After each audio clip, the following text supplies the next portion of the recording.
알았지? 네. 약간 따가운데도 참을만 하지? 넌 싸나이야. 확 좋아지겠다. 오늘 저녁에 시원하게 먹으면.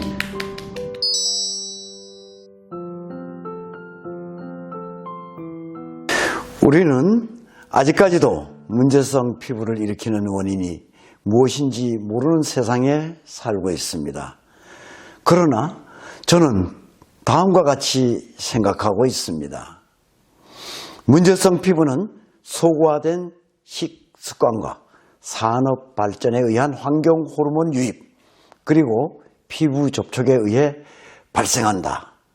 이것은 저를 포함해 수십 년간 6만 명 이상 사람들을 추적 관찰한 결과로 알게 되었습니다. 왜 사람들은 원인을 다른 곳에서만 찾을까요? 문제성 피부로 고통받고 있다면 아래 내용을 참고하여 먼저 먹거리와 생활 환경을 개선하도록 하십시오. 그러면 정말 쉽게 좋아집니다. 어떤 유전적인 요인이 있어도 문제 없습니다. 아토나를 사용할 때는 다음 사항을 꼭 지켜주시기 바랍니다. 1. 소고화된 식습관을 피해야 합니다.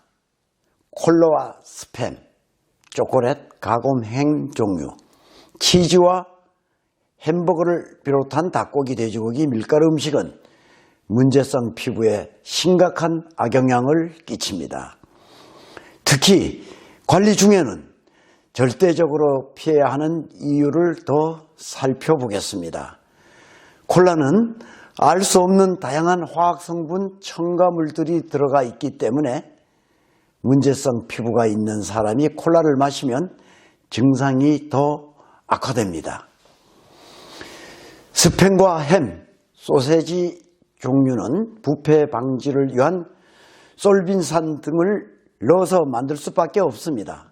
식품에 첨가되어 있는 아질산 나트륨, 글루타민산 나트륨 등의 보존제, 산화방지제, 표백제, 계면활성제, 점증제 같은 화학성분이 알러지 원인이 된다는 것을 알아야 합니다.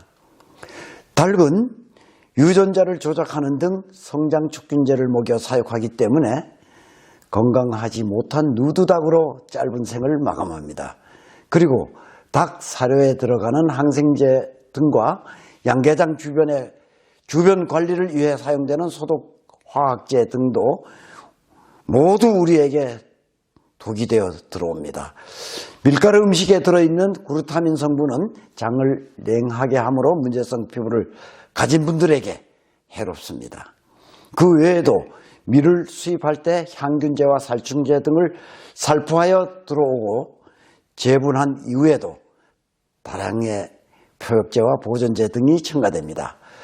빵을 만드는 밀가루에는 점증제가 들어가고 유통과 장기 보존을 위한 밀가루 상품에 다양한 첨가제가 또다시 들어갑니다. 2. 화학약품과 건강보조식품도 보존제가 들어가 있기 때문에 피해야 합니다. 화학약품과 건강보조식품을 사용하고 아토나 스프레이를 뿌리면 심한 피부 반응이 나타날 수 있기 때문입니다. 머리를 감을 때는 샴푸 대신 비누를 사용하세요. 특히 목과 얼굴 쪽에 문제성 피부가 있다면 샴푸 사용을 꼭 피해야 합니다. 샴푸에 들어있는 계면 활성제 때문에 쉽게 낫지 않습니다. 3. 속옷과 침구류는 천연 세제나 비누 세탁을 해야 합니다. 그렇게 해야 하는 이유는 땀이 나면 의류와 침구류에 남아있는 화학성분이 피부를 통해 유입되어 가려움증을 유발하고 문제성 피부를 일으키기 때문입니다. 이것은 틀림없는 사실입니다. 부득이 세제를 사용했을 때는 세탁물을 20몇 맑은 물에 발효식초 100ml를 섞어 40분 이상 담갔다가 헹구어 사용하세요. 세탁소에 맡긴 의류는 통풍이 잘 되는 곳에 2 내지 3시간 걸어두세요. 4. 원목 가구가 아닌 일반 가구를 피해야 합니다. 가구에서 나오는 환경 호르몬은 40년이 지나도 사라지지 않습니다. 이것은 제가 직접 체험한 일이기 때문에 자신 있게 말씀드릴 수 있습니다. 문제성 피부가 있는 분들은 진열장, 책상 등을 다른 곳으로 옮겨야 합니다. 특히 어린이가 이런 공간에서 생활한다면 호흡기에 문제가 발생하거나 비염으로 고통받게 됩니다. 가구의 교체나 이동이 어렵다면 고급 시트지나 은박지를 붙여 환경 호르몬의 배출을 억제하는 방법이 있습니다. 오래된 가구에서 매캐한 냄새가 난다면 발효식초로 수차례 닦아주면 도움이 됩니다. 천연 피톤치드로 중화시키는 방법도 있으니 뿌리고 1시간 후 문을 열어 환기시키세요. 5. 지방과 사무실에서 수시로 환기시켜주세요. 시멘트에서 내뿜는 독성물질과 벽지 접착제, 가구에서 흘러나오는 포름알데히드 등 환경 호르몬은 호흡기를 자극하여 비염을 일으키고 폐와 간의 기능을 떨어뜨립니다. 그게 누적되면 악화되어 문제성 피부로 이어질 수 있습니다. 아침과 저녁 수시로 문을 열어 환기시켜 주세요. 매우 중요한 생활 습관입니다. 특히 문제성 피부가 있다면 아침, 저녁뿐 아니라 잠을 잘 때 조금이라도 문을 열어 실내 공기 속 환경 호르몬이 외부로 배출될 수 있도록 유도해야 합니다. 6. 새 아파트, 새 가구, 새 옷, 새 친구를 피해야 합니다. 새 아파트는 계절의 변화뿐만 아니라 온도 변화로 배출되는 환경 호르몬이 훨씬 많습니다. 그러므로 새 아파트로 이주하면 3 내지 5년쯤부터 문제성 피부로 고통받는 사람들이 분명히 생깁니다. 7. 외출 시에는 충분히 보습을 하세요. 외부 공기가 접촉되는 신체 부위에 로션이나 크림 등을 발라 보습해주면 환경 호르몬 물질이 내 몸으로 유입되는 것을 막을 수 있습니다. 8. 생활 온도를 25도 미만으로 낮추고 습도를 조절하세요. 특히 겨울에는 시멘트 벽에서 독소가 다량 배출되고 실내의 수분까지 흡수해버리기 때문에 건조 현상이 심해집니다.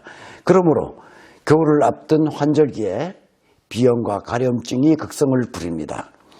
가습기나 젖은 옷을 걸어 실내 습도 조절에 유의해야 합니다. 9. 밤 10시에는 D급 운동을 하세요. 문제성 피부를 가진 분들은 대부분 간과 폐에 열이 많습니다. 밤 10시부터 11시 사이 D급 운동을 1일 100회 이상 해보세요. 몸이 편해짐을 느낄 수 있습니다. 10. 물을 많이 마셔야 합니다. 아토나 스프레이로 자극받은 문제성 피부의 슬러지가 배출되기 위해서는 물의 역할이 매우 중요합니다. 성인 기준 미온수를 1일 3 내지 4리터는 드십시오. 11. 마사지를 많이 해야 합니다. 문제성 피부와 경직된 부위를 마사지를 해주면 근육이 풀리며 슬러지 배출에 도움됩니다. 목 부위에 문제성 피부가 있다면 목과 머리, 얼굴, 어깨까지 마사지를 해줘야 회복이 빠릅니다. 발굽에 문제가 있다면 손가락부터 손등, 발목, 발굽, 어깨까지 마사지 해주세요. 다리도 마찬가지입니다. 12. 풍욕을 즐기세요. 피부 스트레스를 줄이기 위해 평소 통풍이 잘 되는 면 옷을 헐렁하게 입어야 문제성 피부 회복에 도움이 됩니다. 아토나 스프레이를 뿌린 후 문을 살짝 열고 풍욕을 즐겨보세요. 문제성 피부가 훨씬 빨리 좋아지는 것을 알 수 있습니다. 폴리에틸린 섬유는 피부를 건조하게 하므로 해롭습니다. 13. 복부를 따뜻하게 하세요. 문제성 피부를 가진 분들은 대다수가 장이 냉하여 소화 흡수에 어려움이 많습니다. 기구나 도구 등을 이용하여 배를 따뜻하게 하고 찬 음식보다 따뜻한 음식을 즐겨 드십시오. 따뜻하게 하는 식재료로 생강, 계피, 대추, 환기 등이 있습니다. 다음은 문제성 피부 10개명입니다. 지금까지 내용과 중복되지만 중요한 것을 10개명으로 정리하였으니 다시 한번 읽으시고 꼭 실천하기를 바랍니다. 문제성 피부 10개명 1. 집, 사무실, 자동차 안에서 환기를 자주 시킨다. 2. 콜라, 닭고기, 스팸은 먹지 않는다. 인스턴트 식품, 초콜릿, 스낵식품, 밀가루 음식과 장기 보관용 식품도 피한다. 소과된 식사를 피하고 자연식 식단으로 구성한다. 3. 북박이장을 버리고 원목 가구를 사용한다. 새 가구는 신혼부부 신생아에게 문제성 피부의 큰 원인이다. 4. 영화관, 백화점, 마트, 편의점, 신설 카페 등 밀폐 공간, 음식 공간, 신상품 거래 장소를 피한다. 5. 통풍이 잘 되는 면 의류를 입고 속옷은 비누 세탁을 하며 풍욕을 즐긴다. 세탁 세제를 했을 경우 식초와 구연산 10%를 희석한 물에 30분 이상 담근 후 헹궈 사용한다. 6. 방향제, 향티슈, 화장지, 새집, 새 옷, 새 신발, 새 가방 등 새 것과 화학향을 피한다. 7. 외출 후 비누로 샴푸하고 샤워하며 좋은 치약이나 소금으로 양치한다. 부득이 일반 치약을 사용할 경우 충분히 헹구어낸다. 8. 적당한 운동을 하고 땀이 나면 즉시 씻는다. 9. 동절기 외출 시 충분한 보습을 해주며 따뜻한 물을 많이 마시고 장을 따뜻하게 해준다. 따뜻하게 하는 음식으로 생강, 계피, 대추, 환기 등이 있다. 10. 밤 10시에서 11시 사이에 직급 운동을 한다. 10계명을 잘 실천함으로 여러분들은 문제성 피부를 조기에 마무리 지을 수 있을 것입니다. 확신합니다.